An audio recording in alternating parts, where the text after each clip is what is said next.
पुण्यामध्ये एनसीपी शिवसेना युतीच्या चर्चांना वेग आलेला आहे। दोन्ही पक्षाच्या नेत्यांची फोनवरून चर्चा झाली आहे। अजित पवार एकनाथ शिंदेंसोबत लढण्यासाठी अनुकूल आहेत। आज दोन्ही पक्षाच्या नेत्यांची बैठक होण्याचीही शक्यता आहे। अजित पवार शिवसेनेला 40 ते 45 जागा द्यायला तयार आहेत अशी देखील माहिती आहे।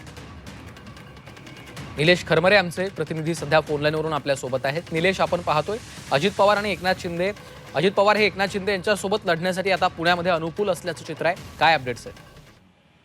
खरं तर जर बघितलं तर पुण्यामध्ये भाजप आणि शिवसेना शिंदे गट यांच्यातली युती जी आहे ते युतीचा तिढा अजूनही सुटलेला नाहीये। जागा वाटपावरून नाराजी नाट्यमय पाहायला मिळत आहेत। मग अशातच आता अजित पवार जो गट आहे तो शिंदेसोबत जाण्यासाठी इच्छुक असल्याची जी माहिती आहे ती समोर आलेली आहे। काल रात्री या प्रकरणाची एक बैठक जी आहे ती अजित पवारांच्या बंगल्यावर झाल्याची माहिती मिळत आहे। अजित पवार आणि एकनाथ शिंदे यांच्या सोबत निवडणूक लढत असल्याची सकारात्मक चर्चा आहे ती कालच्या बैठकीत झाल्याची माहिती जी आहे ती सूत्रांकडून मिळत आहे। त्यामुळे आता शिवसेना शिंदे गट जो आहे तो अजित पवारांसोबत जाणार असल्याची शक्यता या ठिकाणी वर्तवली जाते। तर भाजप सोबत जी चर्चा आहे ती अजूनही पुढे न झाल्यामुळे जे शिंदे गटातला जो नारळ ग्रुप आहे तो अजित पवारांसोबत जाणार असल्याची माहिती जी आहे ती या ठिकाणी मिळत आहे। आणि एवढंच नाही तर अजित पवार जवळपास 40 ते 45 सीटा जे आहेत ते शिवसेना शिंदे गटाला देणार असल्याची ही माहिती या ठिकाणी मिळत आहे। खरं तर हा समीकरण जे आहे ते वेगळ्या पद्धतीने मांडलं जाते।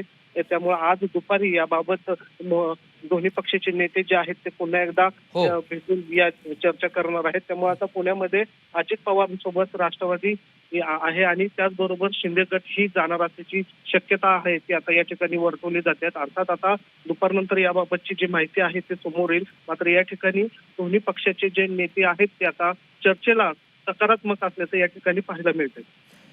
निश्चितच धन्यवाद निलेश सविस्तर माहितीसाठी।